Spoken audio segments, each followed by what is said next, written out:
What's up à vous les fans de catch, c'est Jimbo Wrestling et c'est un plaisir d'être avec vous aujourd'hui. Et aujourd'hui les amis, on se retrouve pour la review du SmackDown du 19 juin 2020. Allez, c'est parti.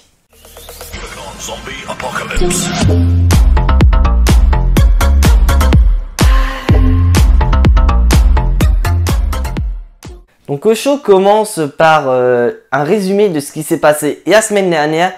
En effet, la semaine dernière, on avait la finale pour couronner le nouveau champion intercontinental. Et comme vous savez, c'est AJ Styles, donc phénoménal, qui est ressorti champion intercontinental. Donc le show démarre donc par la cérémonie de couronnement du nouveau champion intercontinental AJ Styles. Et on peut voir qu'il y a beaucoup de catcheurs autour du ring. On passe par les King Corbin, les champions par équipe New Day, Otis et Tucker, Davey Machinery, Uchao's Party et tant d'autres. Et on a Ronnie Young qui nous présente AJ Styles, le champion intercontinental. Et on a AJ Styles qui se présente comme souvent à SmackDown. C'est la maison qu'AJ Styles a construit. Il est la face qui dirige la place. Mais il n'est pas d'accord sur le fait que ce soit Ronnie Young qui le couronne champion intercontinental. Pour lui, il n'y a qu'une seule personne qui mérite ce privilège. Donc AJ Styles regarde autour du ring et il voit Daniel Bryan. Donc Daniel Bryan est invité à monter sur le ring et à placer la ceinture de champion intercontinental sur les hanches de AJ Styles. Et donc AJ Styles est heureux, il est champion intercontinental, mais il n'est pas forcément content parce que Daniel Bryan lui met juste la ceinture. Il va pas le féliciter. Et donc Daniel Bryan le félicite, il lui dit félicitations, t'as été le meilleur catcheur, tu as gagné, certes, tu es amené à devenir un grand champion intercontinental, mais tu peux devenir le meilleur champion intercontinental de l'histoire de la WWE. Mais pour ce faire, il faut que tu te surpasses, il faut que tu viennes toutes les semaines et que tu défends ton titre à chaque fois. Et on voit Daniel Bryan qui cite plusieurs catcheurs, donc il va parler de Shorty G, du Great Metallic ou encore de Biggie. Mais AJ Styles n'est pas d'accord parce que pour lui, cette vision-là, c'est la vision de Daniel Bryan. Ce n'est pas sa vision. Donc pour lui, un champion intercontinental, c'est voilà, il faut avant tout le mériter. Donc avoir un match contre lui, ça se mérite. Donc il tient à préciser que personne ne mérite un match de championnat contre lui. Mais Daniel Bryan n'est pas tout à fait d'accord car il cite son coach Drew Gulak. En effet, Drew Gulak il y a 2 semaines a battu AJ Styles. Donc pour Daniel Bryan, Drew Gulak mérite un match de championnat pour le titre intercontinental. Mais AJ Styles ne voit pas de cet avis et il envoie un avertissement à tout le monde. C'est le prochain qui va ouvrir sa bouche assumera les conséquences de ses actes. Et là, qu'est-ce qu'on a? On a Matt Riddle. Matt Riddle qui fait ses débuts à SmackDown, qui vient confronter AJ Styles en lui disant t'as beau être ta face qui dirige la place, moi je suis le bro qui dirige le show. Donc on a une bagarre qui éclate entre Matt Riddle et AJ Styles. Et AJ Styles qui défie Matt Riddle pour un match. Donc le match devient un match des bûcherons, mais on nous présente le match pour le titre intercontinental.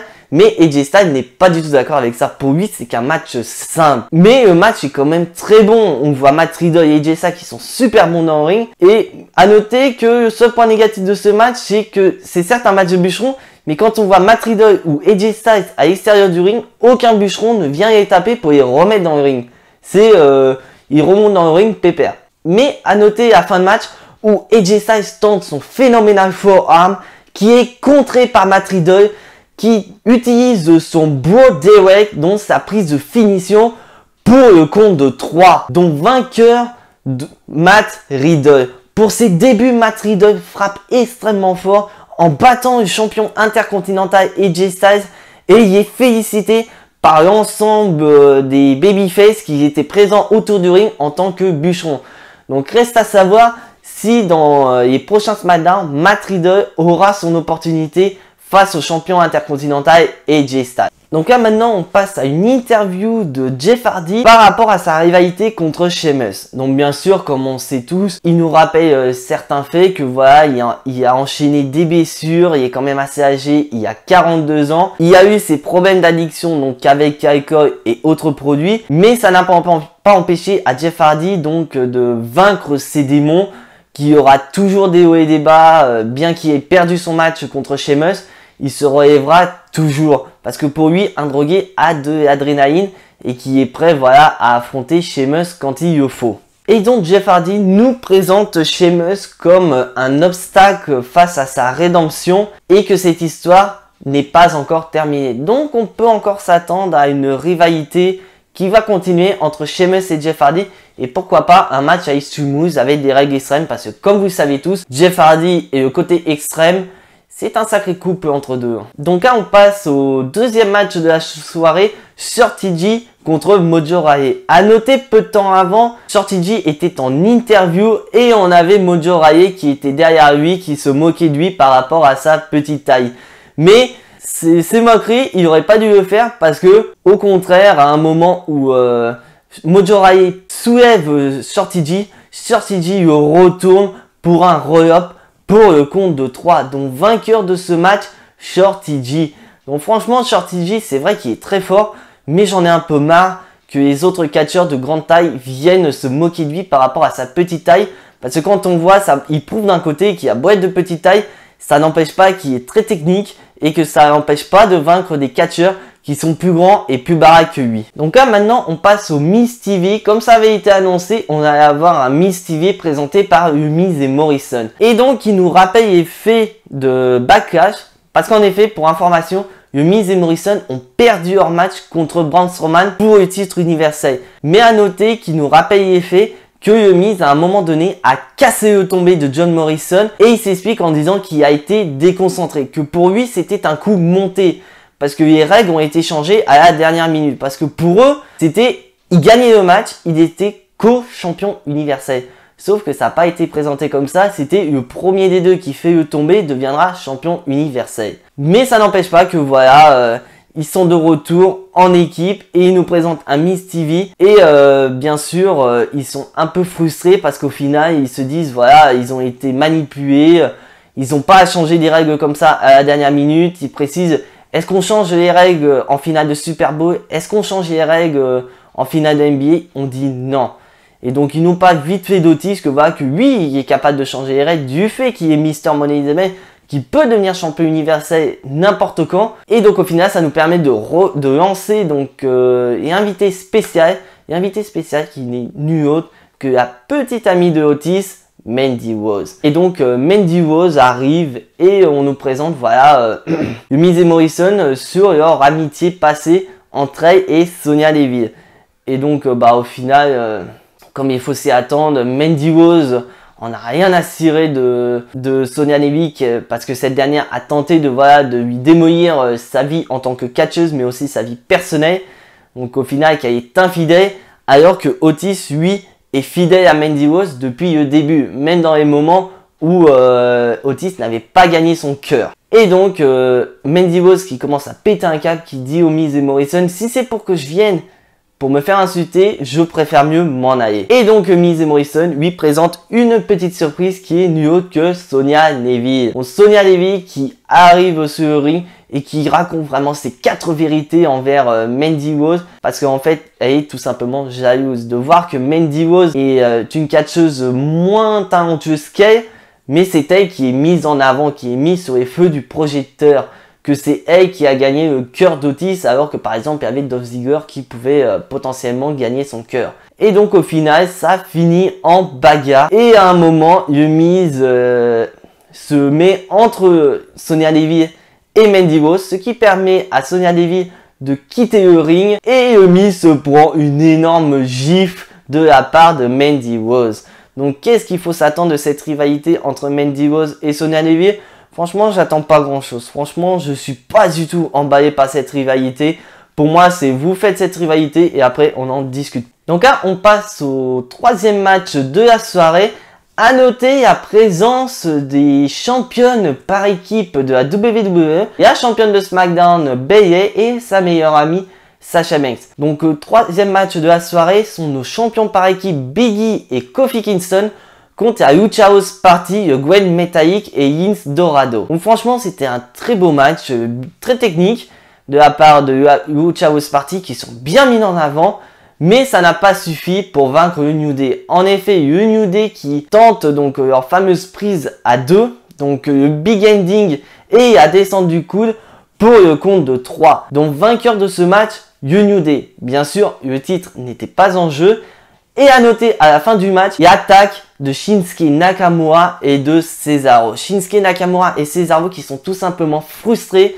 Parce que pour info, la semaine dernière, Cesaro et Shinsuke Nakamura ont battu les champions par équipe, mais personne s'en souvient. Alors que eux, voilà, ça les énerve. Ils ont battu les champions, ils sont en position pour demander un match de championnat pour les titres par équipe de SmackDown, mais personne n'en fait des éloges. Donc au final, ils ont attaqué. Et à noter une petite combinaison assez sympa du Cesaro Swing allié au Kinshasa qui a séché tout simplement Kofi Kingston. Donc qu'est-ce qui va se passer dans cette rivalité? Est-ce qu'on va avoir d'ici quelques semaines un match de championnat entre les champions par équipe, le New Day, contre Cesaro et Shinsuke Nakamura? Dites-moi en commentaire ce que vous en pensez. Donc là on passe vite fait en coulisses où on voit Tamina, on voit Dana Brooke, on voit Lacey Evans, Naomi et Alexa Bliss qui sont en train de parler de grosso modo qui va affronter Bayley, et Sasha Banks. Donc elle nous rappelle plus ou moins les faits que par exemple Alexa Bliss et Nikki Cross ont perdu leur match à Backlash, que Lacey Evans a déjà battu Sasha Banks et qu'elle est capable de vaincre Bayley, ou par exemple que Dana Brooke et Carmella ont battu Bayley et Sasha Banks qui sont en droit de demander par exemple un match de championnat. Mais à un moment, Alexa Bliss qui coupe tout le monde qui dit où est Nikki Cross. En effet, Nikki Cross qui n'est pas du tout présente et on sait finalement où est-ce qu'elle se trouve. Parce qu'en effet, Nikki Cross attaque Bayley et Sasha Banks qui étaient toujours présentes aux tables des commentateurs. Donc on voit Alexa Bliss qui sépare Nikki Cross et Bayley, et on a Nikki Cross qui arrive dans le ring qui dit je veux un match, je veux un combat, et au final elle challenge Sasha Banks. Mais à noter que ce n'est pas Sasha Banks qui a validé le combat, il s'agit de Bayley, et il suffit de voir la tête de Sasha Banks qui en dit qui dit mais moi je suis pas d'accord moi à voir ce match là. Mais on a quand même un match entre Nikki Cross et Sasha Banks. À noter quand même aucune intervention de la part d'Alexa Bliss et de Bayley aux abords du ring. Aucune des deux n'a cherché à distraire une adversaire ou ne se sont pas bagarrés aux abords du ring. Et donc le match se termine par un météorat de Sasha Banks pour le compte de 3. Donc gagnante de ce match, The Boss Sasha Banks. Donc qu'est-ce qui va se passer pour la suite? Franchement, je suis très... comment dire, je sais pas trop quoi penser parce qu'au final, du côté des titres par équipe, c'est assez fermé. Bien que la semaine prochaine à Raw, on a un match de championnat par équipe entre Bayley et Sasha Banks contre les Iconics. Mais du côté du championnat de SmackDown, je sais pas qui pourrait toquer à la porte de Bayley. À part bien sûr sa meilleure amie Sasha Banks, mais la WWE nous présente pas cette trahison de sitôt. Donc là on passe donc en coulisses où on a Sheamus qui est interviewé pour répondre aux commentaires de Jeff Hardy. Donc Sheamus plus ou moins voilà en beau qui est. Il dit tout simplement que c'est dur, mais des personnes comme Jeff Hardy méritent d'être intimidées et qu'à Backlash, il aurait dû détruire la voix de Jeff Hardy, comme ça il aurait pu entendre les bruits d'un drogué. Et donc au final, on a Sheamus qui invite Jeff Hardy à porter un toast au nom de Jeff Hardy. Donc ça a été annoncé la semaine prochaine. On aura Sheamus qui célébrera, donc qui portera un toast au nom de Jeff Hardy. Et à noter aussi qu'on aura un match de championnat. En effet, ça a été annoncé la semaine prochaine. On aura le champion intercontinental AJ Styles qui affrontera Drew Gulak pour le titre intercontinental.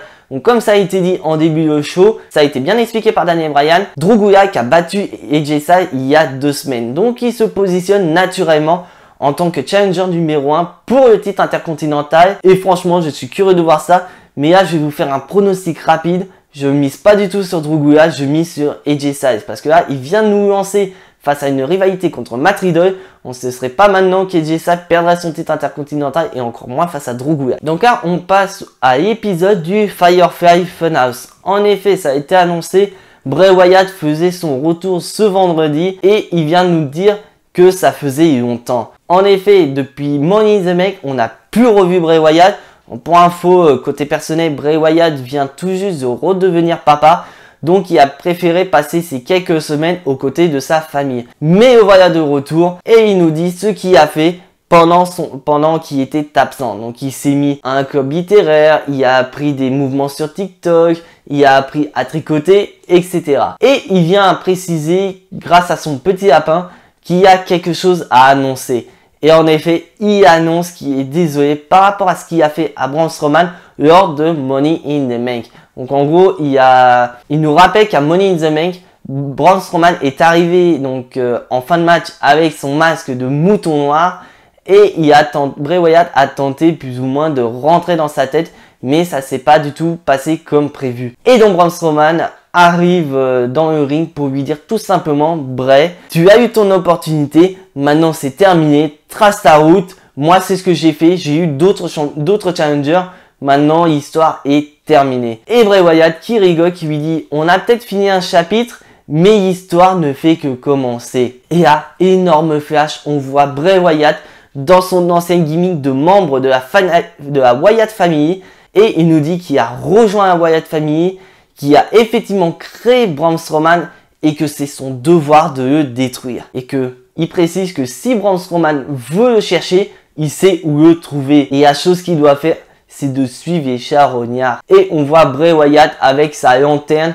qui dit tout simplement One, court, et il éteint sa lanterne comme il faisait à l'époque de la Wyatt Family. Donc moi personnellement, je suis curieux de voir cette rivalité revenir entre les deux, parce que pour moi personnellement, du côté de SmackDown, il n'y a que Bray Wyatt qui peut faire une rivalité assez solide face à Braun Strowman. Et le Miz et Morrison, c'était vraiment pour moi une rivalité de transition.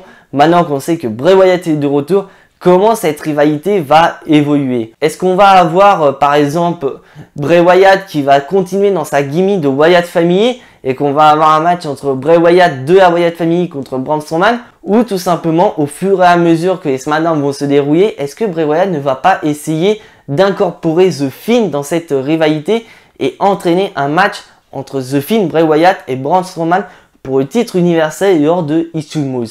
Dites-moi en commentaire ce que vous en pensez. Donc voilà, on en a fini avec cette review de SmackDown. N'hésitez pas à vous abonner à la chaîne, n'hésitez pas à lâcher votre petite pouce bleu et à activer la cloche pour être notifié des prochaines vidéos. C'était Jimbo Wrestling et n'oubliez pas les amis, soyez fans de catch. Ciao, bye bye.